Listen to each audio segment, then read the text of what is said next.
Pour ceux qui vous santé, je vous assure, Nzambe bako comme ça à maudire bana bana bino. Jour yo kufa bana ne se batika na malédiction. Pesa biso mbongo na biso. Mbongo mboka eza mbongo otya na pochete. Fati otarolia. Vous me compensez na batouana. Le Congo est notre patrie. Il faut tobongisa susu biloko moi mike qui muiba mike fotika. État des droits fotika là. État des faut tobeta c'était sur l'état des droits.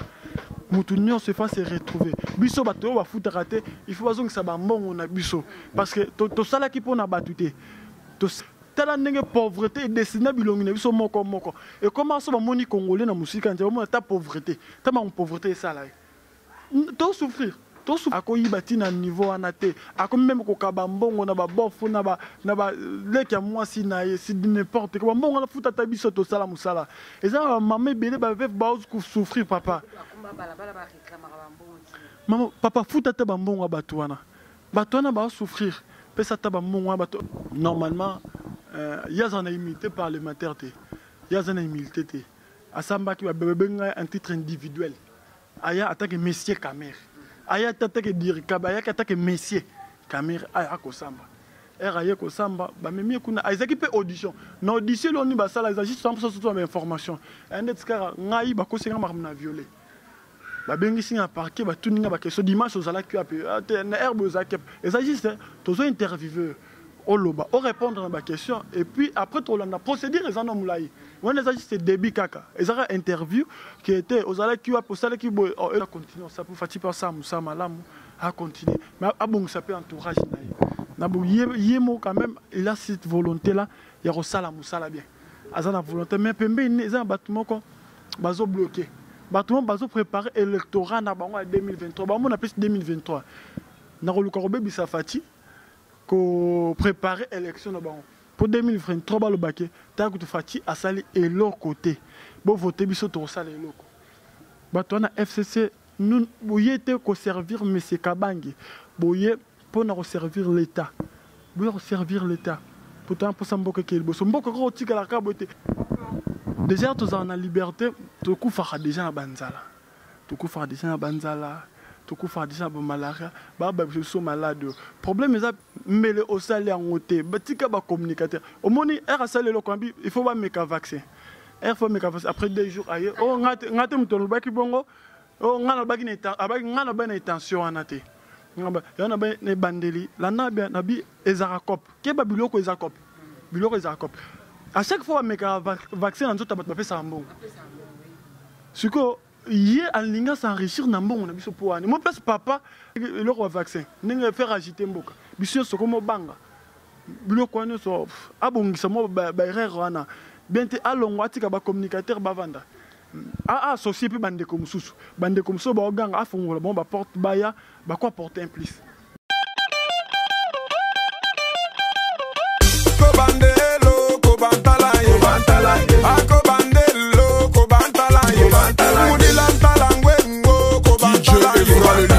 Ça veut dire dans ma langue, prenez position. Fidèles téléspectateurs, bonjour, vous êtes sans doute assoiffés de suivre votre émission Zénith Mena TV. Aujourd'hui, Toyambeli Binolelo, analyste politique indépendant. Via l'actualité sur les Kinshasa, surtout dans RD Congo. On va la parler malgré les confinements, on est à la maison.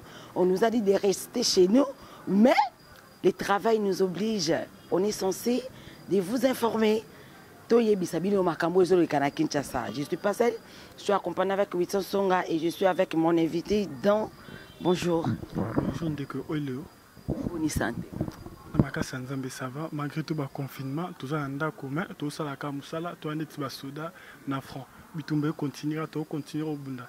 Sauf que Bitumba on lelo échanger mon qui en lire et comme je suis malade. Les bossos tendent tout bunda Bitumba parfois il y a guerre contre les voisins, mais lelo to comme Bitumba malade et comme pembe na biso. Yango wana passe na biso makasi. Donc ko ebisa biso nanu we sa bana mboka. Ba imoko ba hôtel biso baza libanda ya RD Congo. On s'est présenté nanu aux anani. Na analyste politique, je m'appelle d'abord Dongoma. Analyste politique indépendant et puis mobilisateur du mouvement citoyen ECHA. Nazakuna tout ça la musala to mobiliser ba massa tout to mobiliser ba na mboka Et puis, on travaille un peu dans l'éveil de conscience. On travaille un peu dans le système d'éveil de conscience. Il y a réveiller la jeunesse parce que, bisous trop croire, la jeunesse est l'espoir de toute une nation. Selon Etienne Tshisekedi, Wamulumba personnel. Comme ça, ça. Aujourd'hui, le tout ce malade. Est-ce que, étant analyste politique, quoi, c'est ce Covid-19, et ça vraiment, et ça réel, na Kinshasa, na RD Congo. Est-ce que Batbaza pena tenango awa na ville ya Kinshasa pena RD Congo ezali vraiment? Donc Elio dans le Béla malade des alliés. Mais nous avons un problème de l'information. Problème na bateau ba kamba biso apparemment bazo tâtonner trop. Na bokondi, na bokambi à l'état. Bazo tâtonner trop. Yango mona ba doute eza trop na bateau. Pour ceux qui na maman muso avant na ba côté so ba ki sensu kuna autourner maramba Covid-19 a bien monté parce qu'il n'y a pas l'information. Dès le départ, nous avons mal commencé. Bokangi mutu auti France na malade mutuana mutu que ça c'est examen l'hôpital Angalema azongi ndaku boyeo mutuana za malade après ta ba vérifier mutuana maladité nationalité ya mutuana comme doutesse ministre à lobby que mutuana za belge après temps ba loba que mutuana za rwandais à partir de ko na ba doute comme qui trop bisono sto comme to ndime lavement souté mais elo za vérité c'est mboza été malade la pemé na biso tozo vanda naï il faut to banga il faut se protéger pour bamboka o ya minene déjà ba tout amina yango ba tout amina biso pe faut se protéger même si ezate mais faut se protéger là to se protéger pour tous marambo koma wa toyebi nante to mi kebisa déjà communauté que congolais a lingara mona mimona meso ne balobaka parce que tous kaka ke batona baza baza na quarantaine ya inerbe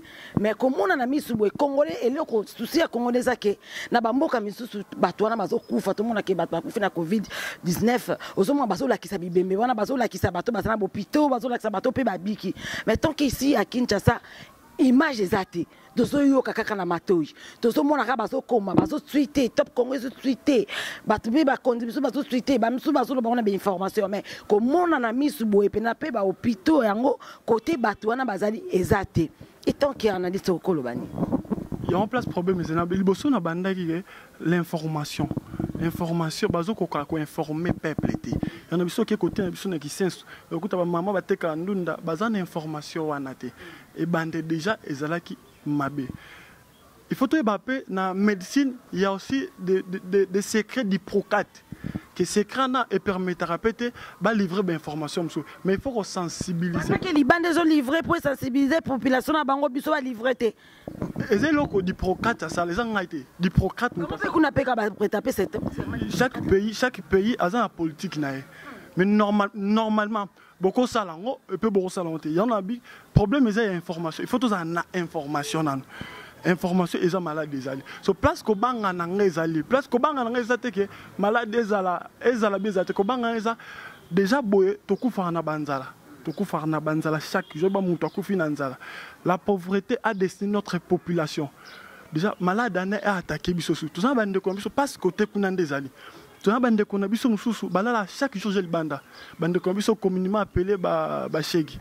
Chaque jour bazali banda balala. Ce cas malade ane zubango il y a Guterres alobaki malade ane est plus pire en Afrique. Ceux qui écoutent en Afrique réellement et comme ko saccager ba africain ils a plus pire parce que raisonner États-Unis ils a bon ils ont un équipement nyoso ya makasi ya médecine ya mokilio. Mais malade ebo mabongo na journée mo ba ça ba 200 morts ba 500 morts. Bakim na niveau on la 2000 morts et bon biso na Congo oh batu bakufa rapona malaria ya pamba aken hôpital muta tu batonga ebo tu batonga te azokufa pona malaria ceux qui malade réellement ayé toza nengeni tondo kufa nengeni tondo kufa net ba mpese net ba soso net ba niama parce pas chez ali libonde les que nenge ba lo ba ezalate nzamba sala moi quelque chose pour déjà bouiller plus bas confinement on ne travaille pas nos parents sont impayés ba futa marate ba kan sarabiso suna bandaku na mituna torosuka nengeni pour déjà na liberté to kufa déjà na banzala to kufa déjà na banzala to kufa déjà ba malaria ba so malade problème est pire il y a informer peuple. Na médecine ezapine lo comment boy omoni soto comment informer bino ke bat ba ku famille na malade boy et puis que yo peut même ko banga kota ko banga même au hôpital déjà ngambo wana nyonso wana il faut ko ba ndenge ni ko sensibiliser batu chaque situation na mboka il faut ça na nini moya information il faut ba entretenir batu ba ko informer batu bien que neza bo situation oye awa tandenge to ko informer ko banga eza la cop place le problème eza moni banda andoloba nazo ba plus ming na ba point d'interrogation ko banga eza la cop pour ceux que ça cop c'est que eza batu musu ba on s'enrichir plus na biembe na biso pour nga moni lo mona Équateur mutakufa nete na Ebola si je me trompe mutakufa nete na Ebola ba ye ba sombi corona ba bito déclarer mort eza Ebola pour OMS apesa mbongo que marambo yo ya à boire et à manger na ba point d'interrogation nanga ba ko banga ezande ba côté kunam so to longo ko banga il faut toi apporter sous ba solution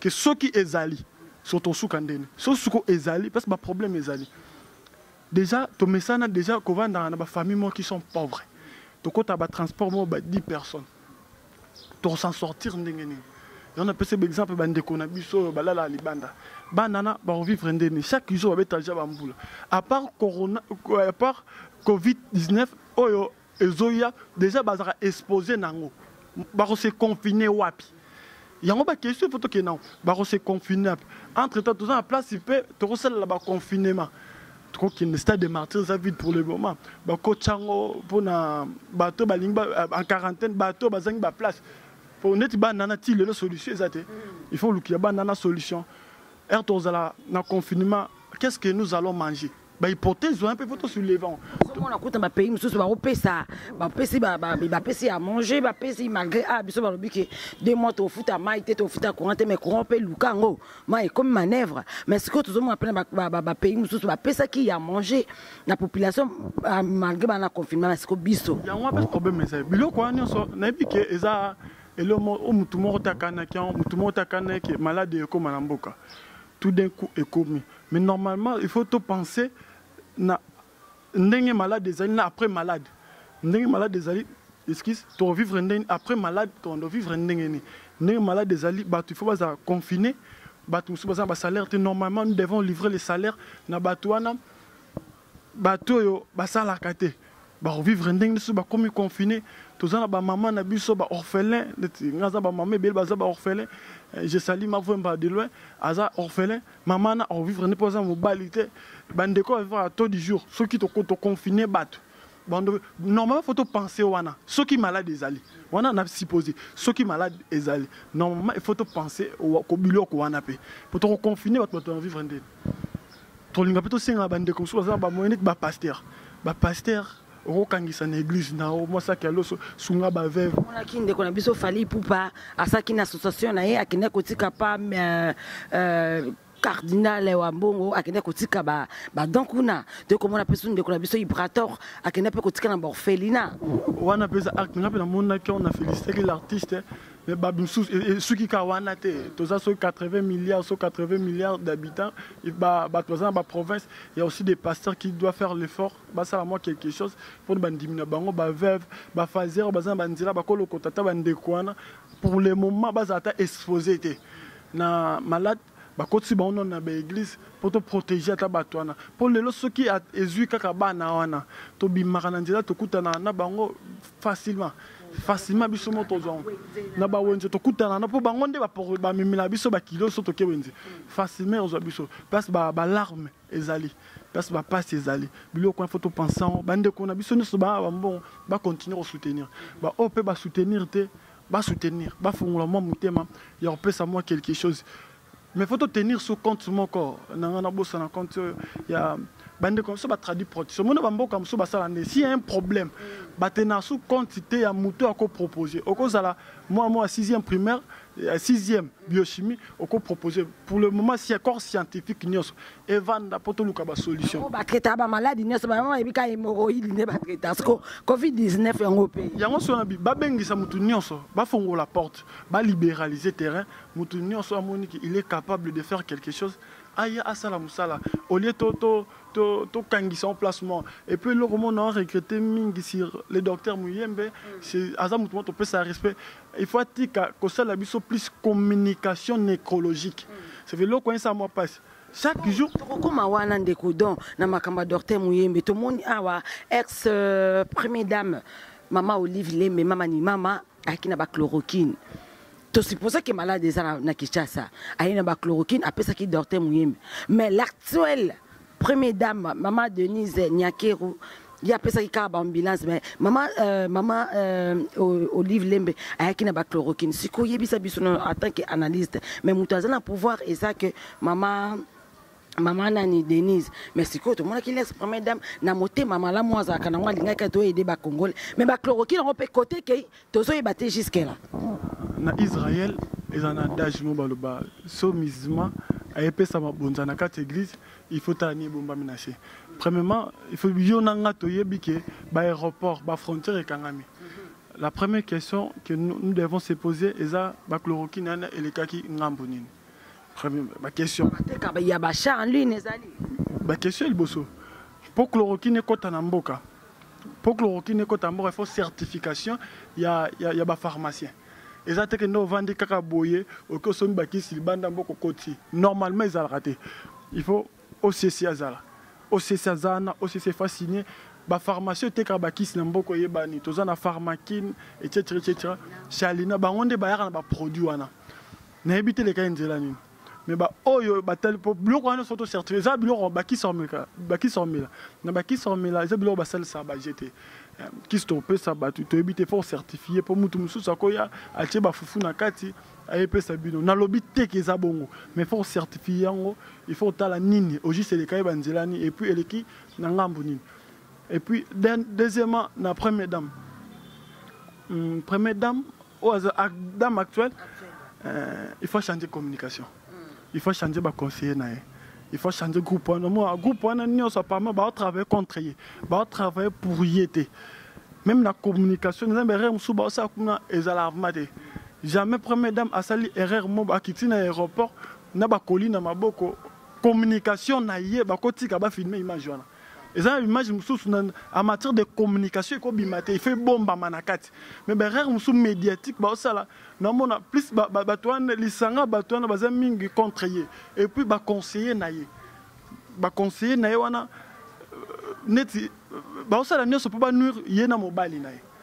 il faut changer pour ceux qui ont évolué. Dans les journaux, on peut se le mot simple. Maman Olive.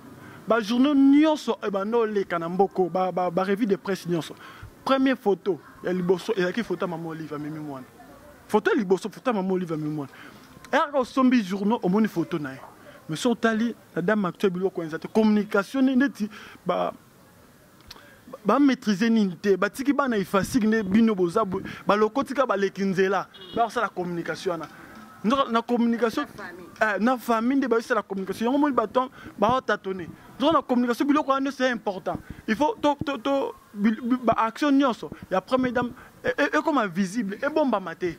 Il faut conseiller comment qu'on descendre dans la rue. Comment qu'on soit les plus pauvres, l'un qu'on coûte à naï.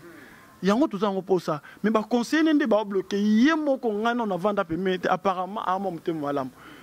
Mais azande entouré na batamabe. Oh, il faut le cas dégager mon sous-sport. Tout bon, il s'appelle communication. Azo tabino bana ifasi ki boy. Merci beaucoup. Moi, Limbisanga, moi, Inikin, moi, Ngomba, Azubino, bon, n'avez que bon maîtriser, mais nous a dit à maîtrise à médias, bon, sa communication a bien marqué, bon, apporter correction à Berrana, yango, moi, les lots, moi, ni nezali. Que moi, Muninga, y'en a boy, y'en a l'eau, côté nous aura le lot, tu as pensé plus, il y a ba aide, tu as pensé plus, batu barosunga. So, conseiller nini. Maman dit, maman, yeli, sous son habillé, quoi, qu'on y a, on a marché. Si on a bien, ça va conseiller bien. Il y a des politiques, il y a journaliste, Azana Congo, Azana Congo, Azakuna, il va tourner la médiane. So, Azana conseiller, yes, Azana famille, na risque de oligarchie. Attendez si moi ta famille, moi clame famille, moi ça va faire ça conseil bien exact. Yo mon to mon est plus dans les leaks et non na biso pembe ba pauvre avant musika na biso. Parlons de docteur Muyembe.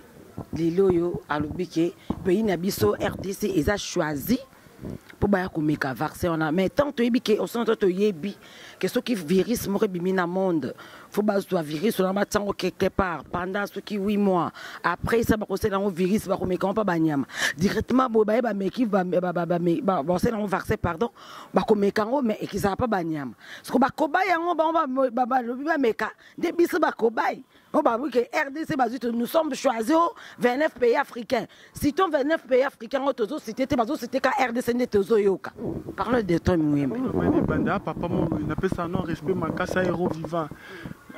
Jou ba pona ke mtini papa ki sala sukuna ni papa follow vanda to yebi on ebola olonga ki déjà papa vanda na ndako. La ko alonga ke ebola yango epesa bato ba kende kuna ba yango mona pesa bato ba eshuaka.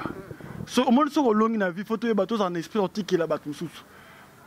Docteur Muyembe, moni pour guerre autoza non, premièrement, c'est la guerre médiatique.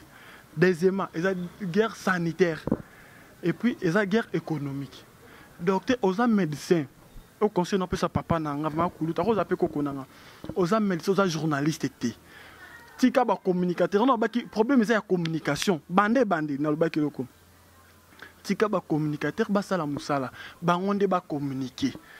Ce que les cas na communication, la communication, mais l'improvisation au sala qui au sali en côté, mais le au sali en côté, batika ba communicateur. Au moni er sali le combi, il faut pas mettre un vaccin. Er faut mettre un vaccin après 2 jours ailleurs. Oh ngate mtono baki bongo, oh ngana baki na abaki ngana ba na intention anate. Yana ba ne bandeli, la na bi ezarakop. Ke ba biloko ezakop. Biloko ezakop. À chaque fois mettre un vaccin en tout tabat ba fait ça mbongo. Ce que hier en linga s'enrichir na mbongo na biso po ani. Moi place papa, yom to bima excellent quelque part place OK tomber toto que rejeter. Place to que rejeter. Biloko wana ba pesa mbongo. Bango mo ngam tuna question mo na OK bongo. Ba pays les plus touchés, les États-Unis, la Chine, etc. l'Italie. Pour ba meki on a Italie mais qu'on a RDC. Bango ba weli likop. Et le comme ya ne comme cop. Bango ba weli balanda cop, ba zo mbongo ba chambo na poche public to kufa. Nous avons vaccin, nous avons côté mabé, et ça a un effet néfaste. Question moi, est-ce que vaccin est un traitement, bien vaccin est guérantif? Il faut pas ça médecin il faut pas limbo la biso. Il faut malade il faut traitement mobimba. Que traitement il y a 7 jours, bien vaccin un jour mon quoi. Parce que il faut médecin ba limbo. Papa Muyembe tika biloko tika communication. Tika communication na ba communicateur bano batanga na ifasik bano batanga inikinde bande kona biso tika yango moni chaque jour so landi na tongo asala la communication moko za communication nécrologique chaque jour atanga na biso plus bibembe oza yo za malade no oza boye olani radio abi lelo 10 personnes bakufi est-ce que yo oza courage au hôpital apparemment net ka toke na hôpital pour ka to kufa toke na hôpital pour to bikate ole batanga na biso plus batu babiki batanga na biso plus bibembe place on commence à battre musu ko banga même ngape na mo banga. Bon, quand on a malade, tu vas voir, pour ceux qui n'ont pas de que bon, mangana kufanoki. Ati comme ça, il peut communiquer nécrologique chaque jour. Aïe la biso, le lot obi qui si boy. Alobi il y a obi qui sera yangwana c'est ça le problème. Obi qui sera obi qui sera na kisi nini. On plein une hypothèse. Alobi abik si 10 personnes, batu 10 babiki. Abi tikeli de ça soki 100 quelques, si je me trompe pas. Mais ça n'a pas de kate pour Anine. Il faut répondre à la question. Quand on comme communicateur, quand on pose la question, ça n'a pas de kate pour Nanine. Bazobo on met la kiss dans kona bango moko. Pour ceux 10 babik 10 personnes babik il faut ça n'a pas de déjà. Yo biki si 10 personnes ça n'a il faut expliquer biso papa babi kate pour Bazobo on met la kiss dans kona bango moko. To so retirer bango kiss dans le bazo sanda. Il faut pas cette explication na nyoso. Et puis former les obiki c'est là batu jusque là au dévoiler à té et le comme côté. Parce un peu parce que le problème est allé. Il faut travailler avec des techniciens, des vrais techniciens. Bato ba maîtriser le combat. Un ba technicien, na bien ba médecin spécialiste, ba zalana, ba journaliste, ba zalana pour la communication. Pour ba qu'est-ce que nous allons communiquer dans temps de guerre. Pour même la communication, yo za communicateur ko ba bilo bien. Dans temps de guerre, ils ont la communication ba pesaka. Communication temps de guerre na temps normal et ko za ndenge mo côté. So pesaka ma ben temps le vaccin, ndenge faire agiter mboka. Biso so comme banga. Biloko wana so abongisa mo ba erreur wana bien te alongo atika ba communicateur bavanda associé pe bande comme mususu ba oganga afongola bon ba porte baya ba quoi porter implice rapporter un plus et ça à moi bien. Parlons aujourd'hui de l'arrestation du DIRECAP, du président de la République. Tout le monde qui a été convoqué dans le parquet à grande distance à Matete, où ils sont dans la 4e rue, à Kendaki Kuna, mais c'est tout le monde qui le DIRECAP, mais c'est VK, il est en prison de Makala. Et ça que Bado Salabiso buzz, et ça que c'est réel. Ezaki avant d'inaïe kuna Herman Robimanaïe pour na repesa mbongwana pour na projet 100 jours. Donc parlons un peu étant qu'analyste, c'est quoi au juste? Déjà acte forme, na droit ya la forme et les fonds. Forme wana déjà ça et le mot photo super non. Forme kara ya pamba que banda mboko e banda tilelo non dirika bakota makala te. Déjà forme photo super mais photo suka na forme te. Il faut qu'il y ait un fond sur fond et anine. Il faut assamba ningi mutuno sa sambaka. Il faut abimisa mbongwana pour servir bon. On a ça l'émission dans le bas. En France, dans un pays sérieux, ceux que vous avez déjà cités, na vol mokoboy, il faut démissionner. Ndeko kwa mère na habité pour aller à Tingama eka na poste. Pour aller à vendre kikawana. Babé en quelle heure repose la confiance des chefs? Voilà, des pauses à citer. C'est pas le ministre de l'Éducation en France. Bah, citer Carnaval, qui a Ibiabi, mais si le président a démissionné, n'a que ça, non. N'a que ne justifier innocence nangai. Yangwana ki bomoto, na lobaka, na mboka il faut mayele e kambaka batu buzo bate. Na mayele soko zo kamba batu toza na attitude de démissionner. Toroyeba ko justifier innocence. Et là on de ko caméra ayeba kete. Et puis ando mona te question na mituni ando mona te ke ndenge ba osambisa bato ba ko matina basambisi DG ya Rao Bank basambisi Blatiner basambisi o mususu wana ba osambisa bato bazomata azomona te. Ils s'attendaient pas à ça pendant le baptême, il est dit récap là où repose la confiance du chef. Donc population ils ont la confiance même le président de la République aussi ils ont la confiance naé. Ayeba kiteke to changer état. Ayeba kiteke to comme état de droit. Ayeba kiteke bato IDPS babundana pona banti valeur elongwa. Kitolongo la banti valeur. So yé anga memaka banti valeur wana. Tika sibir cause. Mais problème ils ont une alliance. Et puis tout ça n'a pas libala. Tout ça n'a pas libala. Ce qu'on a mis tout avenir il y a alliance soit des années. Place avenir est comme sombre en wana. Place avenir est comme sombre ma casse. Normalement biso chef de l'État a livré hier bien justice et guerre sous sikali sous ce banda. Guerre sous politique il y a sikali sous et bandi. Il faut qu'on se prépare na yango. Aujourd'hui, il est là. Si on a vu ce Congolais, Ezaki Bakangai, oui, Bakangé. Ce faut total la guerre, c'est quoi à Sika. L'avenir sera quoi la guerre à Sika. Parce que les messieurs étaient malins. Non, non, le bim. La communication chef de l'État. Problème, moi, quoi, Ezana. Et un problème. Batunio, Swana, Bazana, pour ça, chef d'État qui est le bossoté. Va travailler mal sur le chef de l'État. Au monde, chef de l'État, c'est l'erreur na Rwanda. Erreur est bimi dans les médias. Et là, on est ça, et là, quoi. Communication chef de l'État, la communication, moi, c'est des endroits. Chef d'État, c'est erreur. Mission. Chef d'État, à côté, dans camion. Les messieurs en question, à comment on a pendé vice-président. Chef de l'État, à côté, dans cortège, il y a dire qu'il y a Libanda. Et puis, après, ça va ordre Libanda. Est-ce qu'il y a un Kabila, il y a mon Néhémi. Néhémi, tu vois mon Néhémi. Il y a dire qu'il y a plus tard, comment on est vice-président. La fois il est premier ministre aussi. Il dossier saleté. Dossier saleté. Et puis biso toya qui poto sala nini. Il fallait pour faire comprendre Batouana que biso toye poto longa banti valeur avant nous dénonçons Batoua Kabilana banda koyiba. Biso tokoya koyiba te. Il faut reconstruire le pays. Pays comme chaotique, pays comme qui n'est place Batounos ça n'importe quoi. On continue en retenant. Mais il y a fond, il y a zone ici à Mamba, à Kabila. Tellement pas à Kabila, c'est pas idéologie en Amboana, il y a un salon. Et vous n'avez pas neuf. Peu perdre ça, pas nan, vous qui m'a pilé à ma casse. Ne saute la pilé à ma casse, que système il y a vol, il y a pas une carte. C'est normal, il doit subir. Mais sauf que justice est traitée de Tumutu. Et ça, mais c'est de Tumutu, procédure est la normale.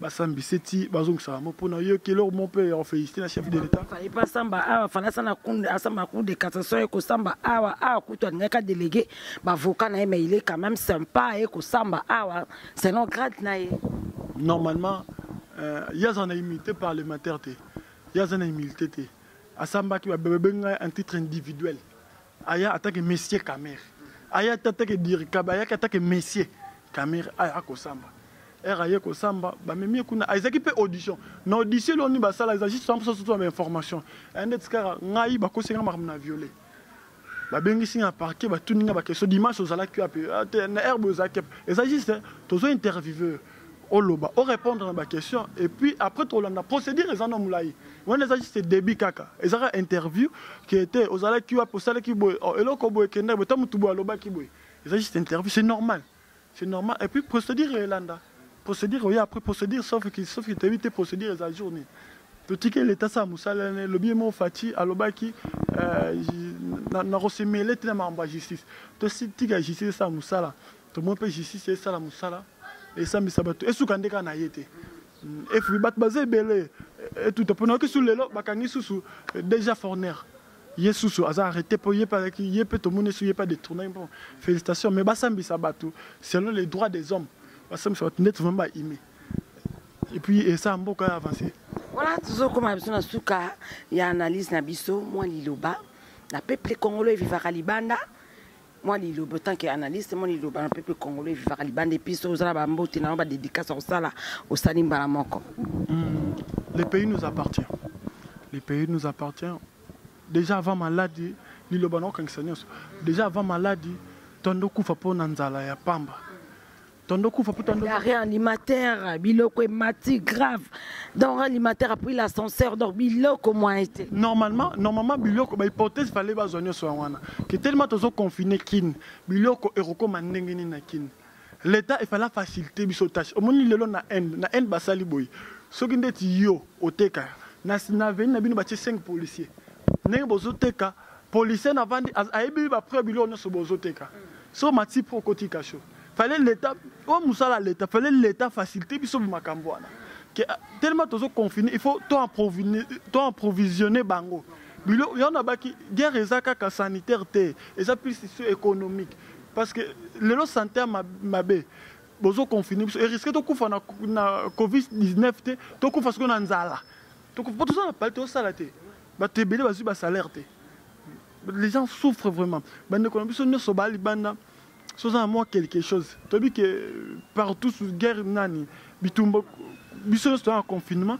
bitumba ezali so moi quelque chose penser pe na bande ko no ba na mboka bande ko no boy déjà to za nelo ko liate to ke na musa ba futa biso te so raisonner bato ba ke na musa ba futa bango te bazu ba ti bango so na confinement po ba sala ndengini to za ba provision te to za kana banda ku bo penser pe na biso bo penser pe na bano bazana balabala ba la chaque jour na balabala ces enfants là souffrent déjà avant même malade bazaki exposé na maladie nyonso qui existe na mokili bo penser sous na banana ça me choque bo penser pe na ba orphelin même la Bible dit ko bénir ko sunga veuve eza ko zoli pambo lui doublement bo penser na batwana ces gens là souffrent so za moi quelque chose ko lia yo mon côté tala pe bande ko bali banda so moza makasa okabate obimisika sana libando chon likola kiti oya rozanga arolokota arolia bo me ko penser na batwana le Congo est notre patrie il faut tobongisa susu biloko moi mike qui muiba mike fotika état de droit fotika là il faut tomber c'était sur l'état des droits mutunyo se fasse retrouver biso bato ba futa raté il faut bazong ça ba mbongo na biso parce que to sala ki pona batute to sala ki musala il faut bazong ça ba mbongo na biso bato pe ba yibi bango nyonso ba monsieur camere akoyi batina niveau anate akomi même ko kaba mbongo na ba bofu na ba leki ya mwasi na ye si n'importe quoi mbongo na futa ta biso to sala musala et ça maman belé ba veuf ba souffrir papa maman papa futa ta ba mbongo batwana ba souffrir pesa ta ba mbongo bato olio ka bande ko no so bazana mbongo bato no so ba yiba mbongo bato bazongisa ta ba mbongo bato pour ceux qui bozongi sont je vous assure nzambe ba ko comme ça à maudire bana ya bana bino jour yo ko fa bana no so ba tika na malédiction pesa biso ba mbongo na biso mbongo mboka eza mbongo tia na poche te Fati a continué ça pour Fati pas ça Moussa Malamu a continué mais a bon ça peut entourage na bon yemo quand même il a cette volonté là il y a ça la Moussa là bien azana volonté mais pembe ils ont bâtiment qu'on bazo bloqué bâtiment bazo préparé électorat na bango en 2023 bango na plus 2023 na roluka robebi sa Fati ko préparer élection na bango pour 2023 ba le baké ta ko Fati a sali et l'autre côté bon voter biso to sala et l'autre bato na FCC nous boye te ko servir monsieur Kabangi boye pour na servir l'état boye servir l'état pourtant pour ça mboka ke liboso mboka ko tikala ka bote tala ndenge pauvreté dessina bilongi na biso moko et comment ça ba moni congolais na musika nje ba ta pauvreté ta ma pauvreté ça là to souffrir vraiment makasi so moni ka congolais nje ta pauvreté mambo sali on a aussi to servir mboka to pour ça peut vivre ne ba américain ba vivaka to ko continuer ko vivre l'enfer sur la planète Terre to la planète Terre to ko continuer vivre l'ifelo to vivre l'ifelo makasi to pour to vivre ne ba to so vivre to zo leur lia o eza facile na mutunyaso to zo kango to lia bo sunga bo sala pona biso peuple pour to voter bino sur 2023 et puis dans le bas tu sais Etienne Tshisekedi dans le bas la jeunesse et l'espoir de toute une nation biso pe ba jeune totalement tous ala vraiment éveillé na makamno se comme na mboka na makamno po bisonde pour ça tel mboka ce sont nos amis ne ba faire révolutionner mboka